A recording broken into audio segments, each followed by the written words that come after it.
Gamer Dude 2088, and today we're going to talk about building a TOT team. You know, Tower of Trials, the little thing that, let's just go to it.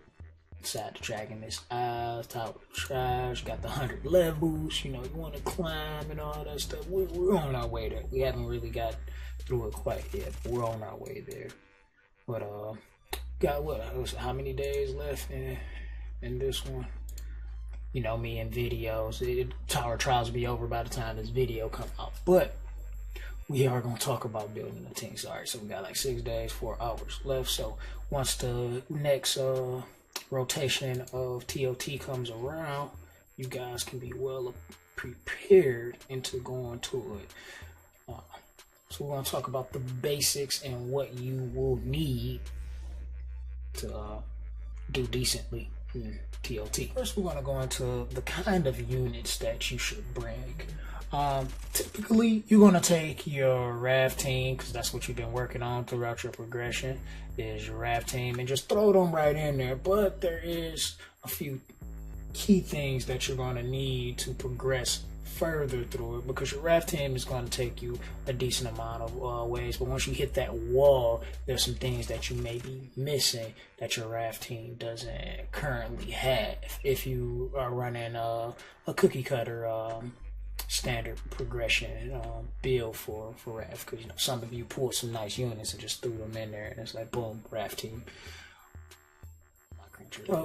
And look at some units that provide some skills that will be useful. Alright, I just started building my water Bassie. There you go. This is Herman, the water Bassie. Let's see if I can remember his name, because I named him that. So yeah, that's Herman, the water Bassie. So yeah, this is my buddy Herman right here. He's on some leftover glyphs, but his third skill is what you're going to need the most, and he's a 2-star unit, so this is easier to obtain than some of the 3s and 4 stars. That kind of helps. And the thing that you're going to need the most is CC, crowd control. And his third skill says attacks all enemies and freezes them, crystallizing them, and jagged ice for 1 turn. And when you skill it up, it gives you 2 turns on it. Oh, penis, that is. So skills like that is really helpful, because the trick into climbing through TOT is if you ever played Summoner's War and their TOA, Trial of Ascension, you want to make sure nothing on the enemy side moves. If they get a turn, they pretty much lost it, because they were stunned by whatever capabilities of stuns you had. And then the big thing with this is providing some form of stun in this game, whether it's fear, freeze, actual stun, paralyze, blah blah blah, you name it, and attack bar manipulation. Also, like another 2-star, the Air Bassie, he doesn't have a name, but on my account we don't really need him. But he's a really good unit to lock down bosses. But we're gonna get a little bit more into that in a minute. So since we know that we do need some form of crowd control to help us move further along, let's look at some of the units that might provide some of the crowd control that we're looking for. So let's open up the mmeg.firm like we normally do. Okay, first thing we're gonna look for, let's remove that. First thing we're going to look for is all of the stun abilities. I believe that's it. Stun, paralyze, freeze, fear. If we're missing one, it doesn't matter. We're just going to search the units by that. Hopefully that works. Doesn't look like it did.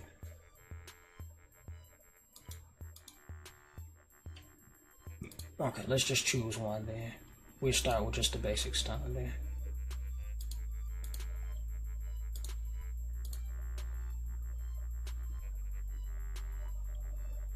And look for units that provide some form of it, and we're mostly looking for the units that provides an AoE stun.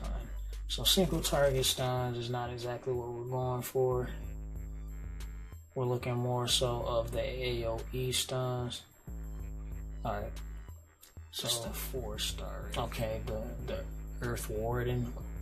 That one has on his attacks all enemies inflicting moderate damage with an attack increase based on defense, 25% chance of stunning enemies for 1 turn. Alright, so we definitely don't want nothing that has such a low percentage. So he kind of counted out there. How about this one? Attacks all enemies, 50% chance of stunning for 1 turn. Alright, 50% is better, and then it looks like it scales up, so that's 60% once these, 70, 85%. So 85% chance to stun is a lot better than a lot better, and this is a 3-star unit.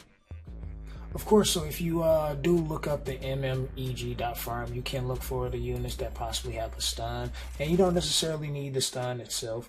I mean, you could get like you could look for a unit whatever unit freezes, just like the water bassy. I mean, units that might provide fear, something like that, so the enemies can miss a turn. That's important for the enemy to be able to miss a turn, and that's what you're looking for. Then you also have other means of CC, or like semi-CC, like confuse, blind, sleep.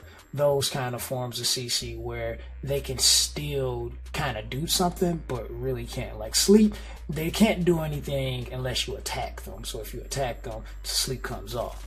But for like confuse and blind, confuse, they have a chance to either attack themselves or their teammates, or if they're going to cast any buffs or debuffs, they cast the debuffs on their team rather than on you, or cast the buffs on you rather than on their team, things like that. And with confuse, and then with blind, having that chance to miss also will help you progress through TOT, because you want to deny the enemy as many chances to attack you as possible, because the further you go, the harder they're going to hit and the tankier they're going to be.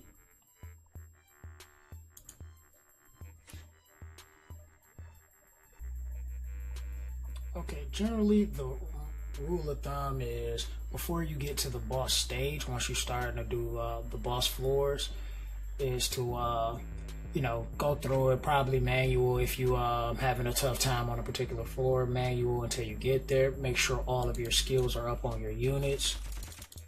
So you just use first skills on the last once the turn before it gets lower, and once all the skills are up, hopefully we don't get pooped on this while I'm trying to explain this, because you know my videos, it never goes the way we intended.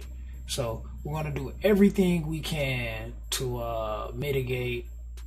Well, we're going to do everything we can to make sure the enemy doesn't receive as many turns as possible. Now, we do have a few units that have turn bar decrease in this team. It's not a lot of CC in this team. This is basically my RAF team for the most part, somewhat, I want to say. But we do have some semi-CC, some forms of CC that's going to help us in this fight. So we're going to do some of that. So we got everybody blind, and we put some skills here on cooldown as well, which is going to help us. So to mitigate some of the damage that they're going to deal, we want to see if we can attack break them as well. And then there's a couple ways of going about these boss stages. You could CC the ads and go straight boss, or CC the ads and kill off the ads and then go to boss. It generally all depends on what the boss does and what the ads do as well, which you will learn as you go along, or if you just look up the skills on the units, then you'll know then. Because I don't know what they expect right now, because I don't know what none of these guys do. I just know the shaman is crazy. He said, okay, so what's this stuff here? It says resets all ally spells, clues, and clears one of their harmful effects. Okay, so yeah, that's not gonna be good. We definitely don't want this boss to move, because he's gonna make his ads a lot more powerful. And here we go, cast the shield over all allies, providing shelter. So he's definitely gonna make his ads strong so they can do something. So we want to see if we can go straight boss on here. Maybe we can, maybe we can't. I don't exactly know because I haven't really did TOT on my alternate account, so I don't know exactly what these guys are capable of yet.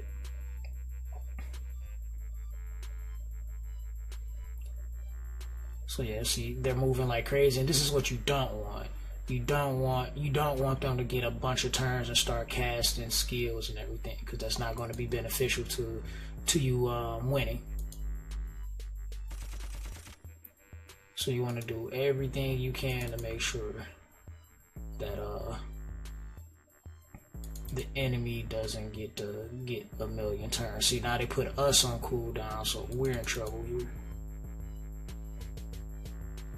So at this point, it looks like maybe killing off the ads will be a lot the safer route, since we're not really doing much damage to the boss, but we already have a few of the ads starting to die. So I'm going to switch focus personally, just because of what I'm seeing in this fight, and try to focus down on the ad, even though we're not about to get much damage here. Now we got a heal that just went out, so that's not good. That's not good either. So these are some of the kind of things that you want to kind of look towards when you're fighting. And in this situation, this is where the Airbassi, this guy, will shine because of his passive. If an attack is critical, steal 70% of their turn bar and poisons down for 2 turns. So he's a real good at locking down bosses. He can keep the boss long as you can land some decent crits. He can keep the boss from moving, so the boss don't get his insanely powerful skills off and really do much, and you can take out the ads as you go along, or take down the boss with your other units, depending on what you may do. And then also having the water Bassi, my buddy Herman here, he could keep all the ads frozen, at least for that one turn, so they can lose that turn, and your poisoners can do their job at burning these guys down to a crisp. Yeah. So if I had a team like that on my alternate account, this will already be a little different. They probably wouldn't have all these buffs right now.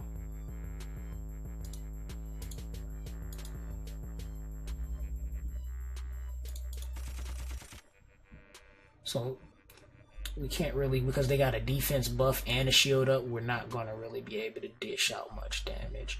And we're confused right now, so I probably want to skill 1 until the confuse is off.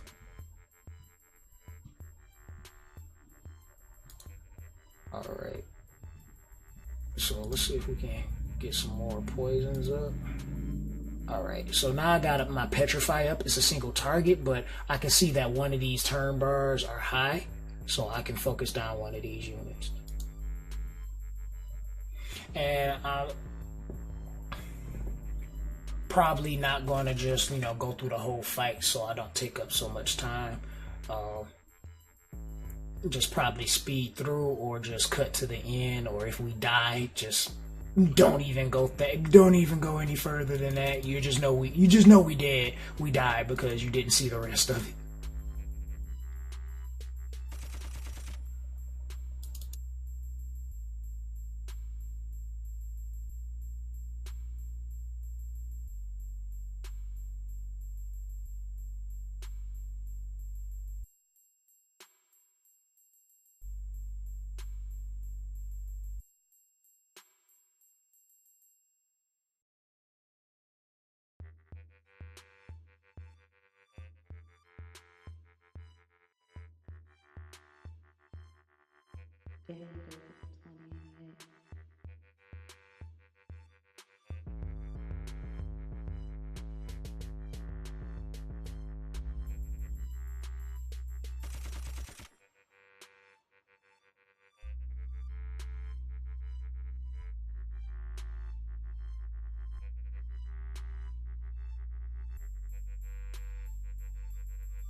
Okay, so we have reached a point now where we can pretty much burst the boss down. This last ad really is not about to do much to us, so we could just like finish the boss at this point and leave this last ad because he's just about dead anyway. So we was able to make it through. And just like that, we did as much as we can, keep them debuffs on them, CC the boss, and we able to move on into the next floor. Now moving on to my own personal requirements that you should have in forms of crit percent and accuracy. And I believe at crit percent you should have it probably the minimum of 77%, because the further you go, the harder it is to crit. In the same way with accuracy, I believe you should be hitting somewhere around the same, that 77, maybe 75, but around that 77, closer to 80% range on accuracy to land more consistent debuffs. Because once you start dropping down, you get to 66 into this, like let's say 70, 65%, 50.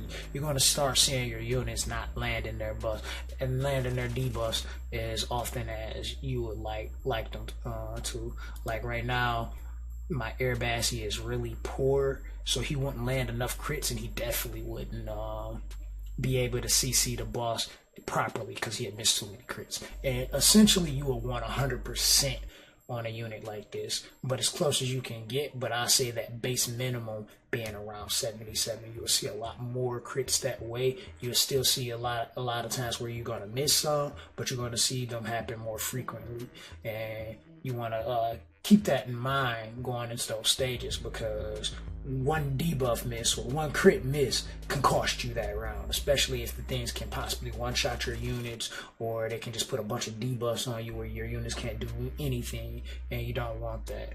Or they have just buffs and all that other kind of crazy stuff. So you definitely want to be prepared for those kind of things moving forward. Certain stages will require you to have certain buffs or debuffs. Like you might go up against a stage where you have a bunch of units that will heal and continue to heal, and you don't have enough consistent DPS to stop the heals. So bringing something that will possibly have a heal block can be beneficial. Or you go against something that will put up like an immunity kind of buff, and you got frequent immunity happening, you can't really land into your debuffs and do any of your CC, so having a buff block can be handy to shut the enemy down and keep them from using their second and third skills. You could possibly bring a mute, something that's gonna be helpful if you're having trouble on stages that provides those kind of effects where you're gonna need those kind of skills to support you. Having those in your roster is going to always be great. And then having you a stable healer or two if you need that, if it's needed, because the further you go, once again, they're going to hit harder and they're going to be tankier. So you're definitely going to need something that's going to keep your team alive. And you probably already got your water druid built anyway, so she's good to go. Another thing that can be helpful is if you have a cooldown resetter, like the water holy sister, or the air shaman, or even the air crusader. I think those are like the main three. I don't know any others, if there are any others. But like if you have something that can reset your cooldowns on your units, that will have it so you can get your CC up as soon as you can possible. Having them run through those turns and do some good work, and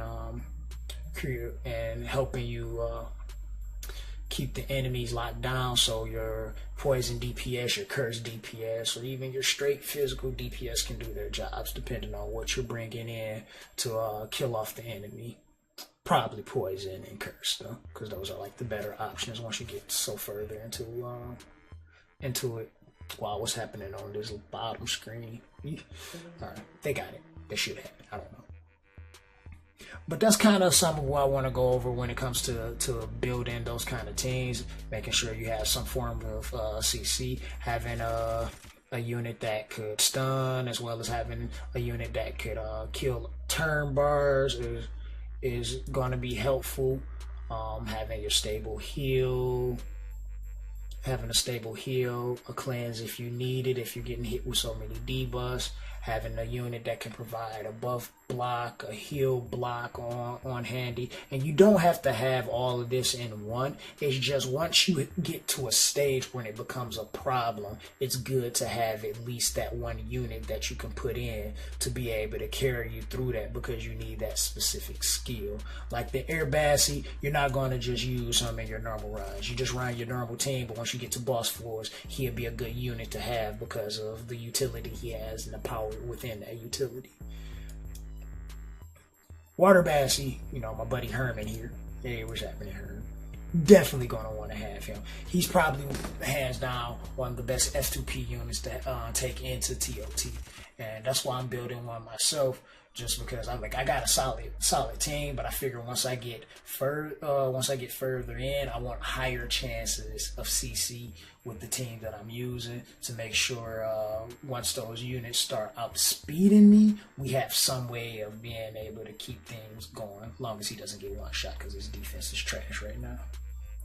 But I'm sure this is probably another one of those long videos, but I appreciate you guys if you stick it all the way through, because some of you have, and I appreciate you guys, you know, checking me out and watching and listening to me just ramble on about, you know, how I approach this game and I do things. And I do hope this is beneficial to you going forward into your TOT runs, and we're going to probably do some videos breaking down the floors and the stages and all of that stuff.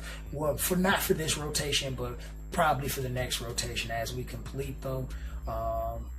Gonna start like making videos just explaining some of it. Now note that I won't be running like full F2P units, but I will just give some kind of basic description of how you should approach it utilizing these same tips, and just showing and breaking down exactly what I'm doing and how you should apply that to the units you have and what you should be doing.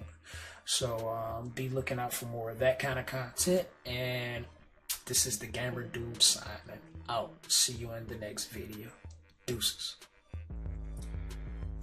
Gamer Dude 2088, and today we're going to talk about, what are we talking about? Okay, yeah, let's try that again.